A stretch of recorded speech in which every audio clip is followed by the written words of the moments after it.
Good morning, Kolkata ক্যানভাসের একটা নতুন ব্লগে তোমাদের সকলকে স্বাগত জানাচ্ছি। আজকেও আমাদের কিন্তু লোকেশন পুরো আলাদা।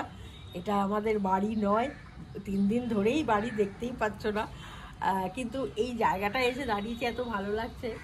আর এই পুকুরটা দেখে না আমার পুরোনো কথা মনে হচ্ছে, জানো। আমার বাড়ির যে মানে ইছাপুর আনন্দমঠে আমাদের যে বাড়ি ছিল, এবং আমি সকালেই চন্দনকে বলছিলাম যে আমার না এই বাড়িটায় 2 দিন থেকে আমার বাড়ির কথা মনে পড়ছে, মানে বাড়ির ফিলিংসটা পাচ্ছি আবার আর কি। আমাদের বাড়ি এরকম বিরাট ছিল, 5টা ঘর, দোতলা একতলা মিলে। তারপরে সামনে এরকম পুকুর ছিল, বারান্দায় দাঁড়ালে আমরা পুকুর দেখতে পারতাম। তো এই জিনিসগুলো না মনে পড়ছে, তো বেশ ভালো লাগছে। মানে মনে হচ্ছে যেন ছোটোবেলায় ফিরে যাচ্ছি। তো বাড়ির ফ্লেভারটা পাচ্ছি, পাই না তো সচরাচর। কালকেও আমরা প্রায় 6টার সময় শুতে গেছি, ভোর 6টায়। তো কিন্তু যেহেতু আজকে চলে যাব, গল্প শেষ হচ্ছে না, সেই জন্য কালকে 6টা পর্যন্ত গল্প করেছি। তো খুব ভালো কাটালাম, জানো। অনেক দিন পর বেশ প্রাণ খুললাম, মজা করলাম, ঘুরলাম, বেড়ালাম।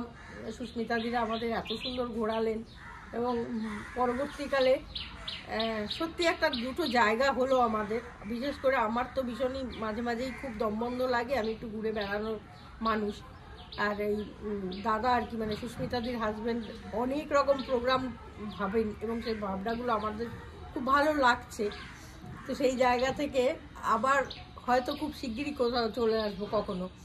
আর কিছুক্ষণের মধ্যেই বাড়ি চলে যাব। গজার মা রয়েছে, তো গজাটার জন্য মনটা খুব খারাপ করছে। তো চলে তো যাবো আর একটু পরেই। তো যাওয়ার আগে সেই জন্য শেষ স্বাদটা নিয়ে নিচ্ছি আর কি, বুঝলে, দাঁড়িয়ে এখানে।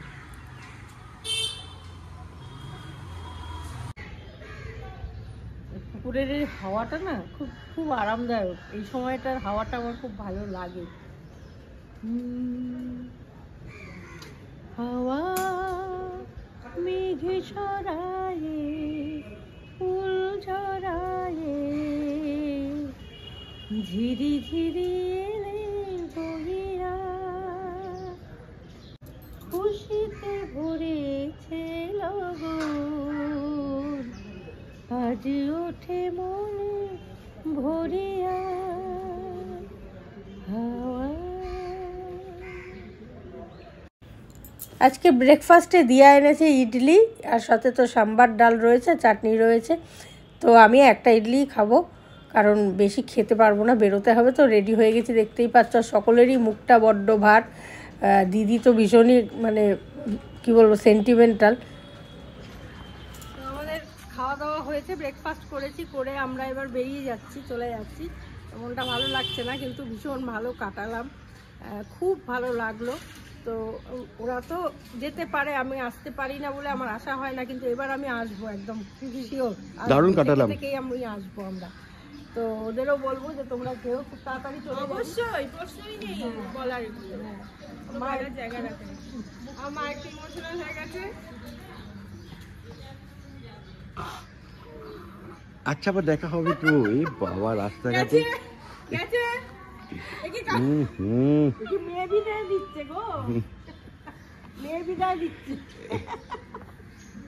আরে সত্যি আমিও কেঁদে ফেলবো এবার। আচ্ছা ঠিক আছে, ওকে, চলো যাই। শরীর খারাপ করবে? হ্যাঁ, শরীর খারাপ করবে তো আর কি হলো। এই বাবা, আবার আসবো, খুব শিগগিরই আসবো। আর তোমরা যেও, দেখা হবে। খুব শিগগিরই আসবো, চিন্তা নেই।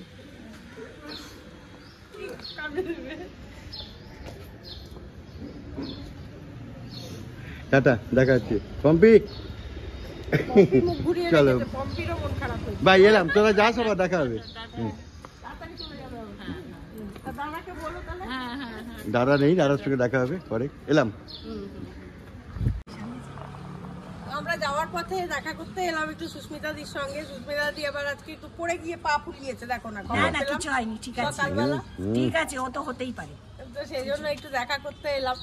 দেখা করে এবার আমরা বেরিয়ে যাব। আমি তো বলছিলামই যে খারাপ লাগছে, প্রচুর খারাপ। ও বাড়িতে তো কান্নাকাটি পড়েই গেছে, খুব খারাপ লাগে। এ বাড়িতে এবার কান্নাকাটি খুব খারাপ লাগে। আমি ইচ্ছে ছিল সকাল থেকে গিয়ে আবার একটু বসি। আর ওর খুব একটা ইচ্ছে, ও কালকে রাত্রিরে থাকারও ইচ্ছে ছিল। আমি বললাম ভাগ্যিস থাকুনি, কারণ আমরা 6টা পর্যন্ত গল্প করেছি। হ্যাঁ, ভোর 6টা পর্যন্ত। না, সে গল্পটা তো ভাল লাগে, তারপরের দিনটা অসুস্থ হবে। অসুস্থ হবে না, সেটা ঠিক আছে, রোজই অসুস্থ। আর রিজেন্ট এস্টেটে কেমন লাগছে তোমার? দারুণ দারুণ ভালো দারুণ। কাটালাম সত্যি তাই। রিজেন্ট এস্টেটে সব থেকে বেশি ভালো লাগছে তার কারণ এখানে সুস্মিতা দি এবং আপনি রয়েছেন বলে, এটাই হচ্ছে ব্যাপার। আপনারা এখানে না থেকে পৃথিবীর যেখানেই থাকবেন না কেন সেই জায়গাটাই ভালো লাগবে। Due to you. এটা বিরাট ব্যাপার আমাদের। এটা ঘটনা ঘটনা এটা ঘটনা। কত কমপ্লিমেন্ট পাচ্ছি, কালকে যদি রাজারহাট সল্টলেক বা অন্য কোথাও গড়িয়া বা অন্য কোথাও চলে যান, সুস্থ হয়ে যাবো এবারে। জায়গাটা বড় কথা নয়, মানুষদের প্রেজেন্সটাই, আতিথেয়তাটাই, আন্তরিকতাটাই অনেক বড় ব্যাপার। না এবারে সুস্থ হবই হব। সবাই ভিউয়ার্সরাও দারুণ ভালো বলছে, চন্দন গৈরিকাকে খুশি করে আমাদেরকে খুশি করছে, আমরা দারুণ হ্যাপি, খুব খুশি হয়েছি, আবার আসবো। অসুস্থ থাকবো না, সুস্থ হয়ে যাবে। আমি তাই বলছিলাম যে তোমাদের দুটো বাড়ি না আমাদের এবার টানবে, জানো তো, এত আতিথেয়তা। আর তবে এবার ওই দাদা বলছিলেন ঠিকই, একদিনের জন্য আসা যাবে না, এক একটা বাড়িতে অন্তত 2 দিন থাকতে হবে। তুমি কিন্তু গজাকে মাসিমাকে নিয়ে চলে আসছো বাবা। মাসিমাকে নিয়ে আসাটা একটু কঠিন ব্যাপার, গজাকে নিয়ে তবু আসা যায়, মাকে নিয়ে কি বলতো, মা নড়াচড়া করতে খুব কষ্ট। দেখা হবে আবার, আর তোমরা ইমিডিয়েট আসবে আবার। আসবে দাদা, আবার একদম। আমরা একসঙ্গে যাওয়ার প্ল্যান হচ্ছে না? হ্যাঁ সেটা তো হচ্ছেই, কিন্তু আমার ওখানে একবার যেও এর মধ্যে। হ্যাঁ ওইখানে একসঙ্গে যাবো দিয়ারা আচ্ছা ঠিক আমরা। আছে, হ্যাঁ হ্যাঁ, ওকে, নিশ্চয়ই, একসঙ্গে নিশ্চয়ই। যাবো। তারপর ওখান থেকে কোথাও ট্রিপে যাবো, ওখান থেকে অনেক কোথাও প্ল্যান। ঘোরাঘুরি হবে এখানে। চলো টাটা, দেখা হবে, বাই।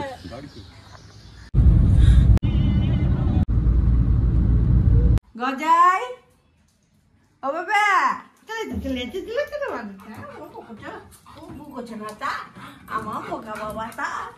এই দেখ আমরা বাড়িতে চলে এসেছি, একটু আগেই এসেছি, এসে একটু জামা কাপড় ছেড়ে টেড়ে মার সঙ্গে গজাকে কিছুক্ষণ আদর না করলে তো আমাকে কথা বলতে দেবে না, লাফাঝাফি করতে। হ্যাঁ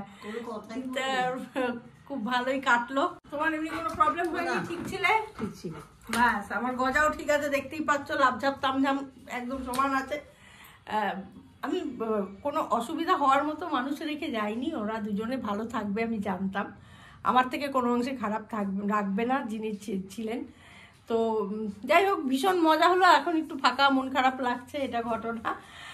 সুস্মিতাদি মাত্র ফোন করেছিল, আমরাও ঢুকেছি, আর সুস্মিতাদি ফোন করেছে যে আমরা পৌঁছেছি কিনা, দিয়াদেরও জানিয়ে দেবো এখনই। তো ভিডিওটা এখানেই শেষ করছি, এবার একটু স্নান টান করবো, একটু রেস্ট নেব, আর একটু মায়ের সাথে গল্প করবো, একটু গজাটার সঙ্গে খেলাধুলো করবো, এসব করবো। তো আবার আসবো আগামী দিন নতুন ব্লগ নিয়ে, ঠিক আছে? নমস্কার, ততক্ষণের জন্য সঙ্গে রাখো, দেখতে থাকো কলকাতা ক্যানভাস।